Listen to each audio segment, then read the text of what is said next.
bienvenido a Buscando el Cine, el maestro Joaquín Cortés. Placer. Qué bueno tenerlo por acá. Bienvenido a Buscando el Cine. ¿Verdad? ¿Qué tal? Bienvenido, señor ¿Cómo Atahualpa. estamos? Encantado. Encantados nosotros de tenerlo acá en Buscando el Cine. Pues yo también muy contento de estar aquí, en este lugar, hablando de cine y en un estudio. Sí, para eso estamos acá, para responder unas preguntas que a veces yo pienso que son ingenuas, pero como me dijo Federico Ruiz, no dejan de ser importantes. Qué bueno. Y bueno, qué mejor que abrirla con directores de documental. El cine documental es muy importante para una nación, ¿no? Claro, ahí radica la memoria. Ahí Si radica la algún memoria. sentido tiene el documental es preservar la memoria. Y los documentalistas es importante que existan y que cada día haya más. Vamos a hablar del cine documental y un poco de los directores del cine documental. De acuerdo. ¿Qué debe tener alguien para ser el director de un documental? Muy contento de estar aquí con ustedes. No, tenía que estar. Usted es una de las figuras más importantes de nuestro documental, un garante de la memoria del país. Y cómo no estarlo. Además tiene escrito un libro sobre el documental que es muy importante, que muchos me han dicho que bueno, todo estudiante que quiera hacer documental tiene obligatoriamente que leer ese libro. Bueno, me alegro que sea así. No hay pregunta ingenua, Bueno. en el cine al menos. En el cine. Preguntas que tenemos quienes estamos empezando y tenemos pasión, tenemos este amor y estas ganas de hacer cine, pero que bueno, muchos no han logrado entrar. Entonces dicen, bueno, ¿cómo llego allí? ¿Cómo hago un documental?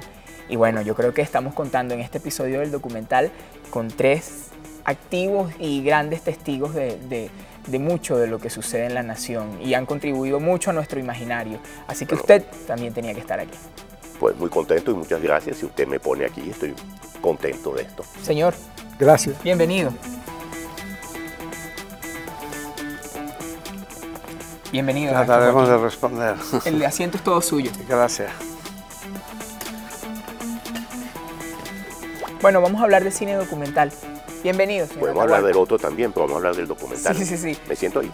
Sí, ya Estoy todo el aquí. equipo está listo y eso es para usted. Bueno. Bienvenido, Ya vamos. está, llega. Perfecto.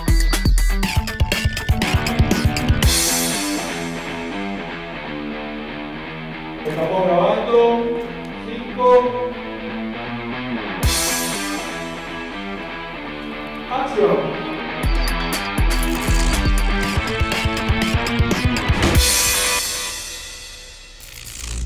Carlos Brito, ¿qué es el documental? Bueno, yo creo que es una pregunta muy compleja de contestar. Mira, el documental es el cine que trabaja con la realidad. Una pregunta difícil ya. El documental, para definirlo, hay que pasar por todo su trayecto histórico. Quien primero lo definió, quien primero usó el término documental fue Grayson, hablando sobre la película de Flaherty, Nanut el Esquimal. Y su definición es tan amplia que casi no nos sirve. Dice, interpretación creativa de la realidad. Pero una interpretación creativa de la realidad puede ser John Lennon, puede ser Picasso, puede ser Da Vinci. Es decir, todo cuanto el hombre hace con propósitos estéticos y artísticos es una interpretación creativa de la realidad. Es decir, esa definición de Grayson no nos ayuda. Nanut el Esquimal. Y su definición es tan amplia que casi no nos sirve. No es una interpretación de la realidad, sino, bueno, tal como yo lo interpreto, ¿no? Como yo lo veo, es una manera de preservar la realidad, el contexto en que vivimos, ¿no? No, el documental creo que es la vida. Es la vida porque es lo que uno trata a través de un documental de retransmitir una parte de la vida, de lo que uno piensa de la vida y de lo que la gente con quien uno está filmando piensa de la vida. Entonces creo que es un elemento esencial, la vida y la gente. Últimamente se ha venido acuñando un término que a mi parecer me parece como más justo, describe mejor lo que hace un documental, que es darle la categoría de su respeto propiamente del ámbito cinematográfico. Habla de cine de la realidad. Es un cine que trata de la realidad, porque ¿cuál es el peligro de las otras definiciones? que siempre nos están comparando con la ficción. Es decir, somos y hacemos lo que no es la ficción. Y el documental tiene su autonomía expresiva propia, tiene su voluntad expresiva propia. Y yo creo que lo que mejor sigue definiendo el documental es una modalidad expresiva de carácter cinematográfico que indaga la realidad. ¿Qué formación o qué características especiales debe tener el director que se dedica a dirigir documentales? Bueno, primero que nada tiene que estar involucrado, interesado en el tema que va a tratar, ¿no? Debe conocer su tema a fondo y yo lo veo desde el punto de vista de revelar algo, ¿no? No solamente reproducir esa realidad, sino revelarnos algo acerca de esa realidad que no vemos normalmente, ¿no? Y el cine nos permite ver eso, ¿no? Esa otra, digamos, esa otra cara de la realidad. Creo que dirigir documentales es una de las cosas más difíciles, porque uno tiene que aprender a la realidad. La realidad es lo más difícil a transmitir, pero el buen documentalista es el que transmite justamente esa realidad, pero con su punto de vista. Siempre hay definiciones del documental, cantidades de definiciones, casi ninguna me convence. La definición que más me parece justa es la de Jean Vigo, que dice el punto de vista documentado.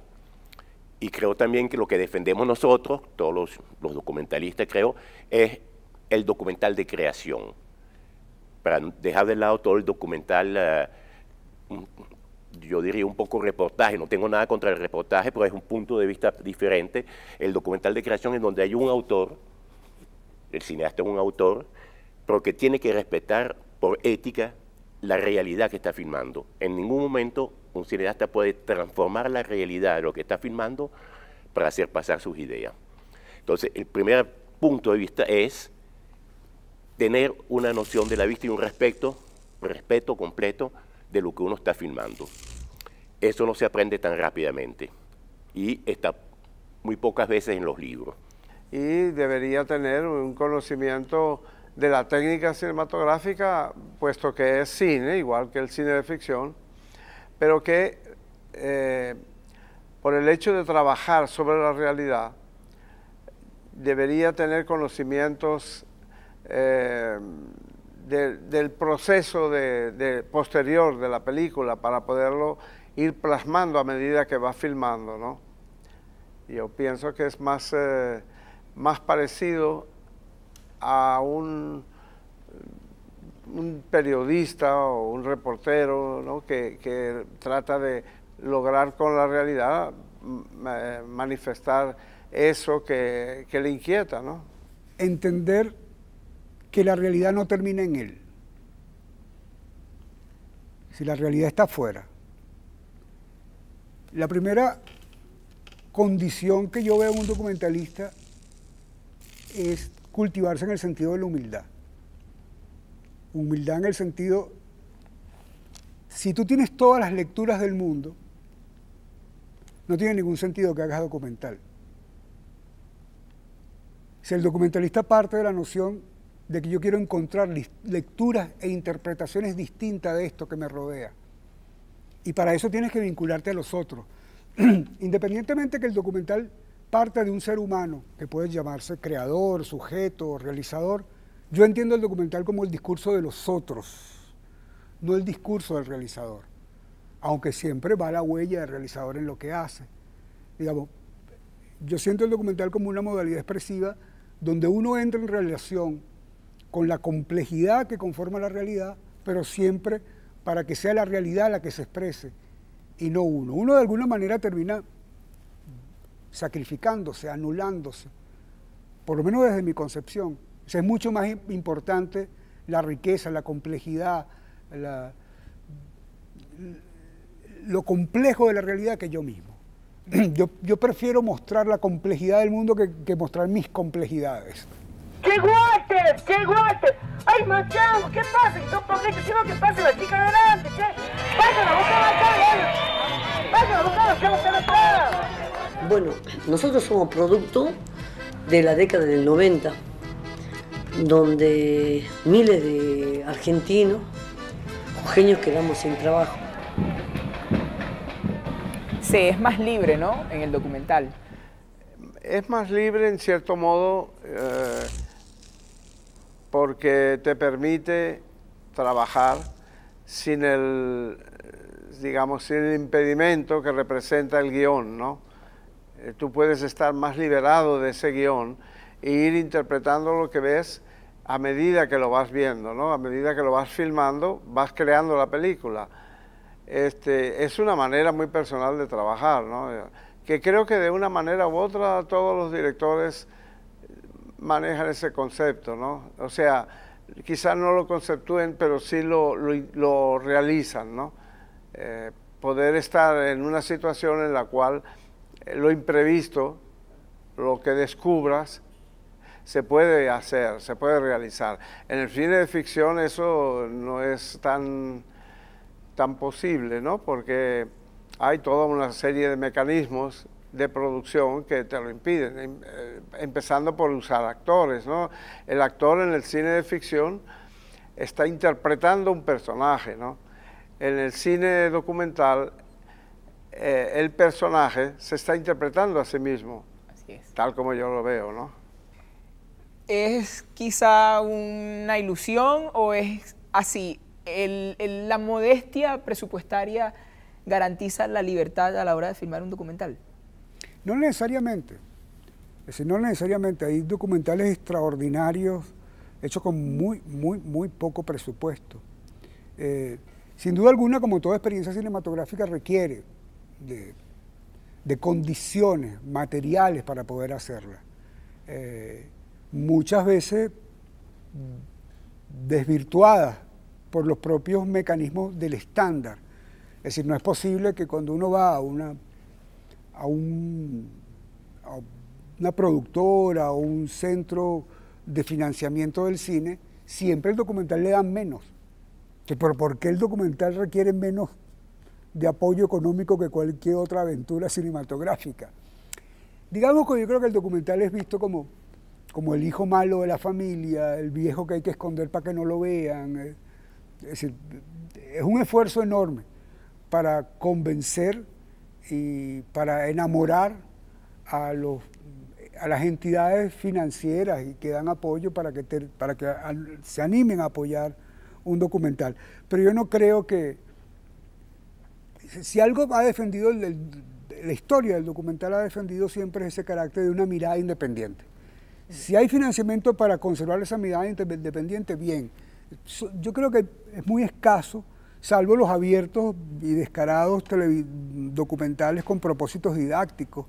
Que bueno, yo no voy a contar la historia de los huérfanos de Uganda, porque yo prefiero contar la historia del pingüino, hermano, es decir, cuando migra, cuando se aparea, cuando come, qué come. Entonces, hay un componente ético de las apuestas humanas, de la necesidad humana y sobre todo de lo que yo llamo la voluntad expresiva. Si un documentalista no tiene voluntad expresiva, dedíquese a otra cosa. ¿Cómo se llega al cine documental? Bueno, la carrera de cada uno es diferente. La mía ha sido muy variada, digamos. Parece que cuando yo era niño yo decía que quería hacer cine. No olvides que ya tengo alguna edad y el cine en Venezuela cuando yo era pequeño no existía.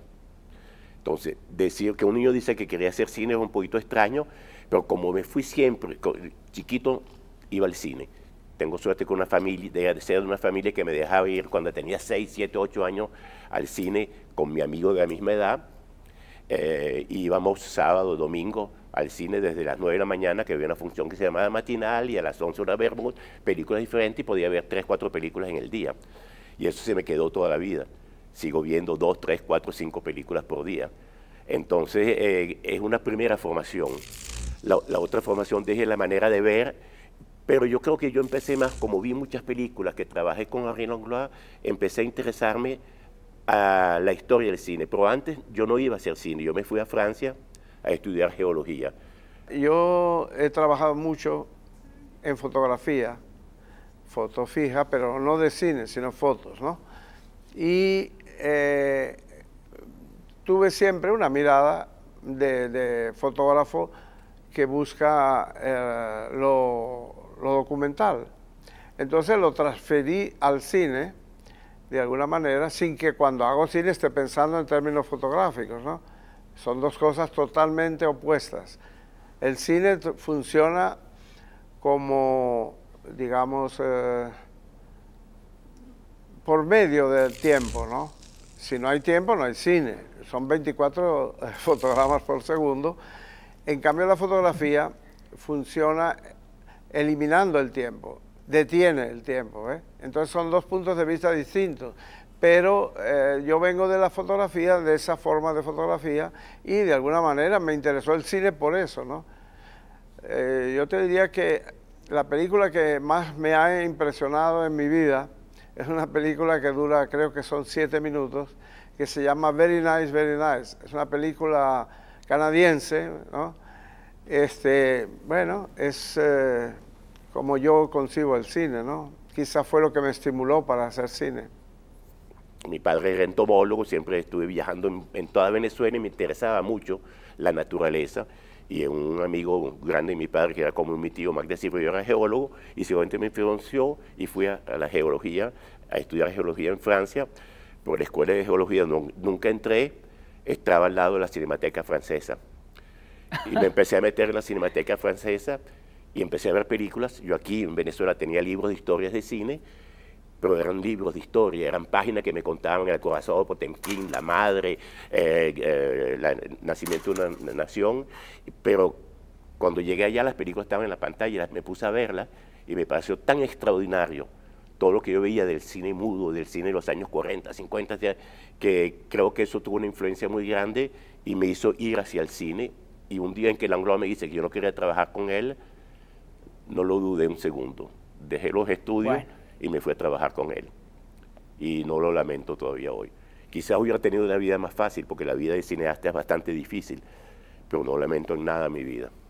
Bueno, y trabajó con Henry Langlois, que es uno de los grandes de la historia del cine, ¿no? Claro, el inventor de la cinemateca, es decir, de conservar las películas, si no, no quedarían películas. No supiéramos que sería el cine mudo, no supiéramos quién fue Murnau, ni las películas de Fritz Lang al principio, etcétera, pues. ¿Qué temas le inquietan a Carlos Brito? Mira, yo comencé haciendo, mi primera incursión en el documental fue casi como nació el documental, digamos, con preocupaciones más antropológicas. Mis primeros 2 documentales fueron en la Alta Guajira, en frontera con Colombia. Uno buscando a una anciana que cumplía años ese día, fuimos a grabar su cumpleaños, cumplía 100 años. Se llamó la Visa Guayú, Visa por bisabuela. Era una cacica de la casta de los Ipuana, y fue compartir esa memoria de una anciana que cumplía 100 años en la Alta Guajira. Ahí nos enteramos de que ella el año siguiente iba a desenterrar a una de sus hijas. Y viajé a realizar como un segundo documental más o menos en el mismo sitio, que se llama El último viaje de Dalia, que es un poco acercarme a los pormenores de la significación de un segundo entierro en la cultura guayú. Y ahí en adelante sí las preocupaciones han sido diversas, pues digamos, palabras que no cesan. Fue un documental tratando de reconstruir la imagen de Octavio Paz, de Jorge Luis Borges, de Lezama Lima, pero no a través de lo que ellos nos dejaron, sino cómo seguían viviendo en la memoria de la gente más cercana a estos escritores. Bueno, eso depende, ¿no? de qué momento lo he abordado. Cuando hice El Domador me interesó la sobrevivencia de esas personas en un medio tan difícil como es el llano venezolano. Cuando hice Encuentro con el pueblo guayú, me interesaba cómo yo podía ver, cómo yo veía esa cultura, ¿no? Siempre con mucho respeto, eso sí, ¿no? Y tratando de no manipular el tema, ¿no?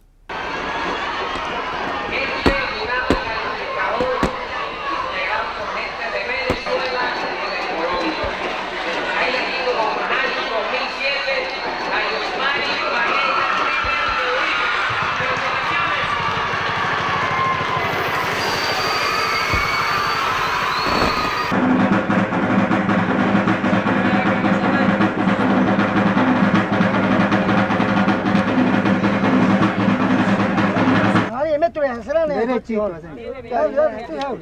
Ay.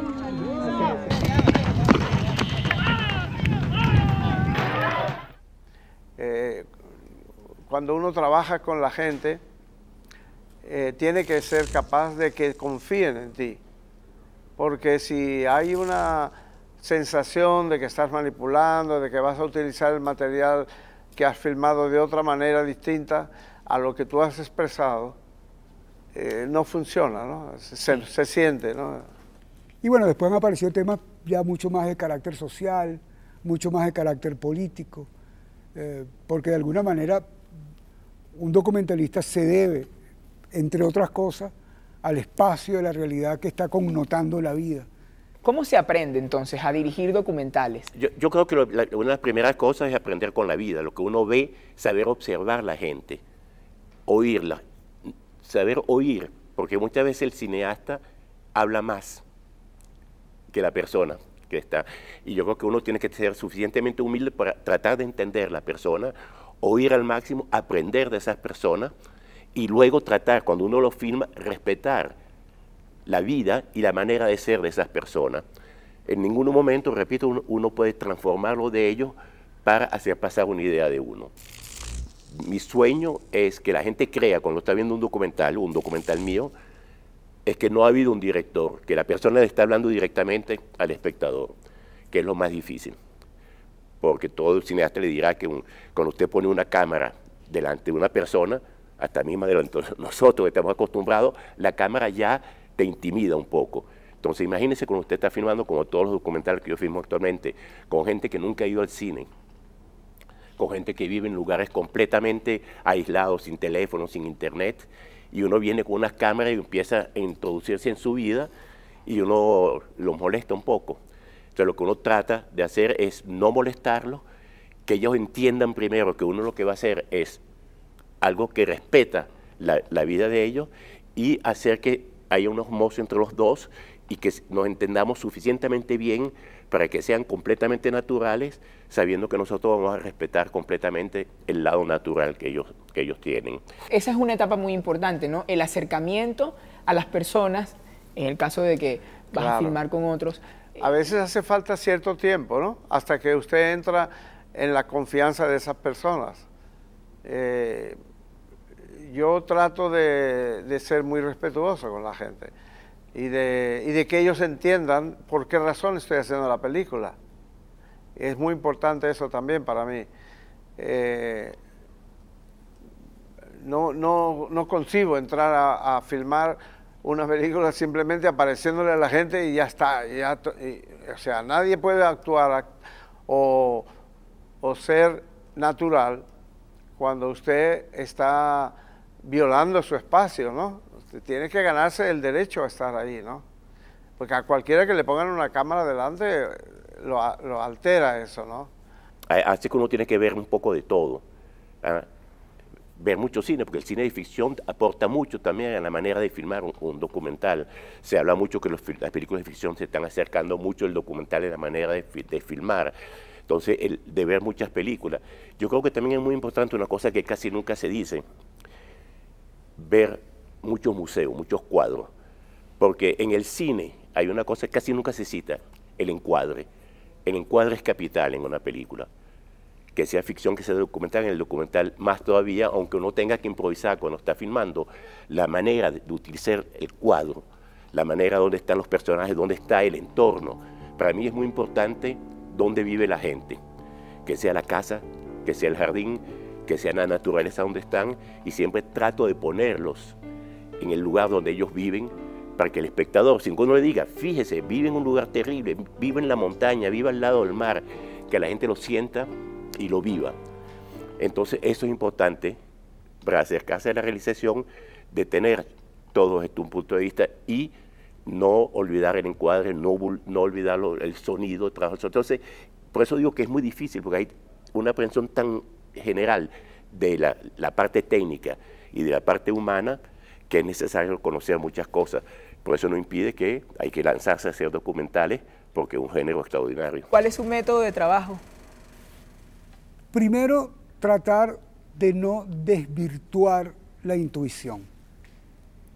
Es decir, todo documental arranca con una intuición de lo que uno quisiera encontrar. Todo documental es una propuesta al deseo. No necesariamente la realidad se va a ser cómplice de mi deseo, pero el deseo es fundamental.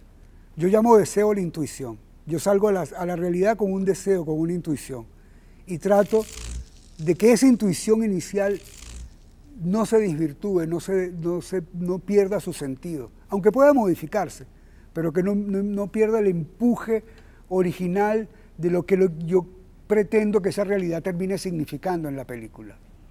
Entonces, para mí, método es hacer las grandes líneas temáticas, discursivas, estéticas, guiadas por la intuición, y luego salir a ver si la realidad te acompaña para corroborarla. Fue la película, o sea, el cortometraje Very Nice, de Arthur Lipset.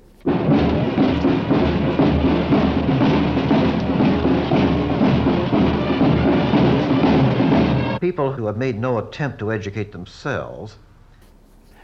Es realmente una obra maestra, ¿no? Para darle un ejemplo del talento que ese director tenía, fue requeridos sus servicios para poder armar el material de publicidad de varias películas de Kubrick. Kubrick le pidió que le hiciera el montaje que él podía hacer de ese material para hacer la promoción. Él nunca lo llegaron a hacer, pero era un personaje muy, muy interesante. Lamentablemente, su vida terminó bastante trágicamente. Cometió suicidio y, bueno, no siguió, lógicamente, habiendo películas de él, pero lo que él ha hecho es excepcional, ¿no? Creo que mucha gente, yo diría Langlois porque me hizo ver el cine de una manera diferente del joven espectador que yo era en Venezuela, que veía más la historia. Entonces me hizo ver otras cosas. Me hizo conocer un gran documentalista, para mí uno de los más grandes del mundo, Joris Stevens, del cual fui asistente, y fue capital para mí el encuentro con Joris Stevens, porque en ese momento yo me iba más hacia la ficción. Me gustaba más la ficción, porque como todo joven espectador va más al cine viendo ficción. Y empezar a conocer los documentalistas, me interesé a esto. Entonces yo me intereso a los dos, me interesa la ficción y me interesa el documental. Hice Río Negro, hice El Misterio de las Lagunas, y ahorita estoy terminando 3 documentales, pero el próximo año filmo, si Dios quiere, una ficción, espero que sí. Después vienen otras preocupaciones en el camino, directores que te marcan, hay muchos directores de los cuales yo siento que he aprendido. Un director norteamericano como Errol Morris, por ejemplo, siento que hay una manera de mirar y de cambiarse de película a película, de documental a documental, por lo que trata, cómo lo aborda, tanto discursivamente como estéticamente.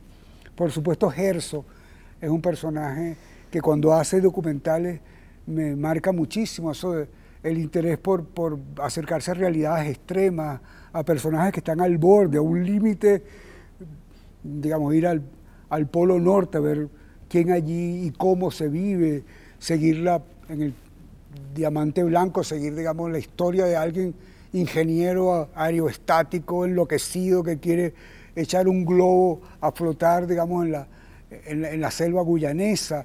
Digamos, esas cosas de los extremos de Herzog también me llama mucho la atención. Últimamente un director como Berlinger, que es un director que más bien parte de esa memoria de lo muy próximo, de lo muy cotidiano. Hay un documental de él que se llama, traducido como A nadie le importa, que es una conversación con su papá. Es decir, y a partir de la conversación con su papá va tramando como una historia de la clase media judía norteamericana, desde lo más simple, desde lo más anodino, de realidades que parecieran que no le importan a nadie. Yo creo que son... Y por el lado latinoamericano, yo creo que Santiago Álvarez es un realizador que, digamos, nos brinda una mirada para acercarse a lo nuestro, lo propio, lo latinoamericano, donde hay un discurso, primero, de una gran factura estética, sin traicionar por esta gran factura estética los grandes contenidos que se planteó en cada una de sus propuestas. Él me impresionó muchísimo siempre, ¿no? Y de alguna manera yo pensé, el cine puede ser esto, bueno, yo quiero hacer cine, ¿eh? No fue una película de ficción la que me entusiasmó.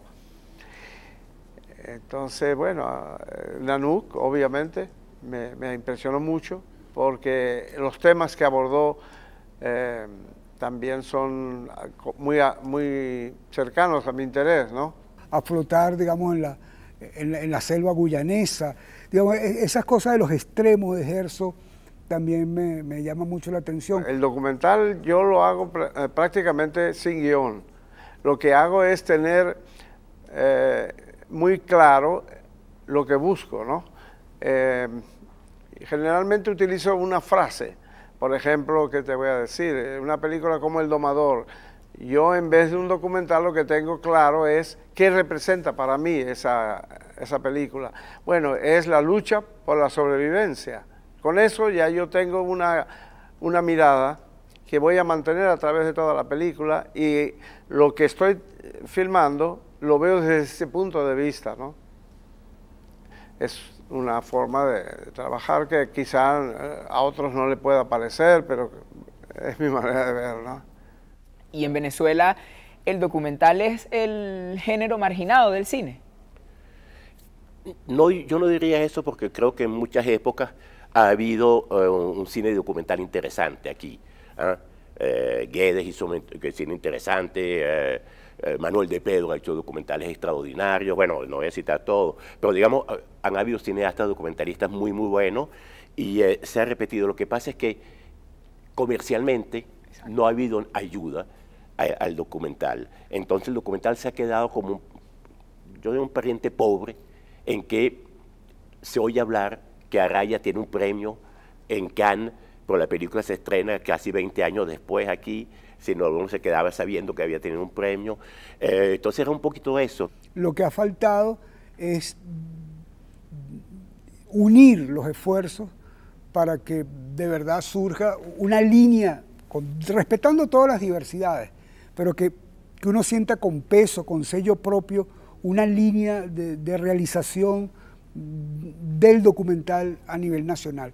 Son proyectos aislados, son esfuerzos aislados, pero no hay, digamos, como un esfuerzo conjunto, inclusive para que el documental como espacio de expresión sea avalado, sea apoyado. Es decir, yo siento que todavía estamos como viviendo experiencias aisladas, que son maravillosas muchas de ellas, pero siguen siendo aisladas, ¿no? Está como el creador solo, y todavía no hay como un esfuerzo colectivo de crear una cinematografía documental que nos pertenezca, ¿no? El documental siempre se considera un género menor, ¿no? del cine, y no es cierto, ¿no? Yo pienso que el documental tiene valores que son muy respetables y que están muchas veces por encima del cine de ficción. En Francia el documental es importantísimo. Grandes directores se han ido creando a través del documental. Entonces, algún valor debe tener, ¿no?, cuando es así. Y grandes directores de ficción han sido grandes directores de documental, como el caso de Resnais y muchos otros, ¿no? Entonces sí ha sido un pariente pobre, pero yo creo que últimamente ha sido la gran sorpresa. Cuando se empezó a ayudar al documental con la nueva ley de cine y que se empezaron haciendo documentales, salieron una cantidad de jóvenes documentalistas, y además muy buenos, que estaban ahí esperando tener esa posibilidad de hacer ese tipo de cine. Lo que falta es la difusión. Entonces yo creo que sería importantísimo que los canales de televisión, que son un difusor natural del documental, se impliquen en hacer difusión no solo de reportaje, pero de documentales de creación también. Y yo creo que si hay una posibilidad de difusión, el documental en Venezuela va a tener una importancia todavía más grande. Entonces, marginado un poco, podría ser el equivalente del cine de ficción, como lo es ahora en casi todas partes del mundo. Usted va a Nueva York, a Francia, a Madrid, y ve las salas de cine documentales que pasan al lado de películas de ficción. Y en las salas, en las televisiones, los documentales pasan a las horas del prime time, a las horas donde hay mucho público.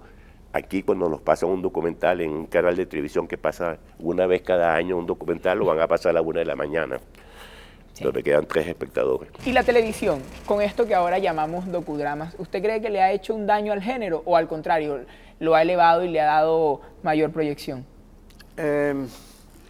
Yo pienso que la televisión tiene muchas virtudes y muchas cosas negativas, ¿no?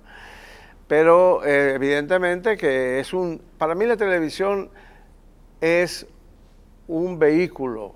Usted puede poner una película en el telecine o lo que sea y la ve en la casa, ¿no?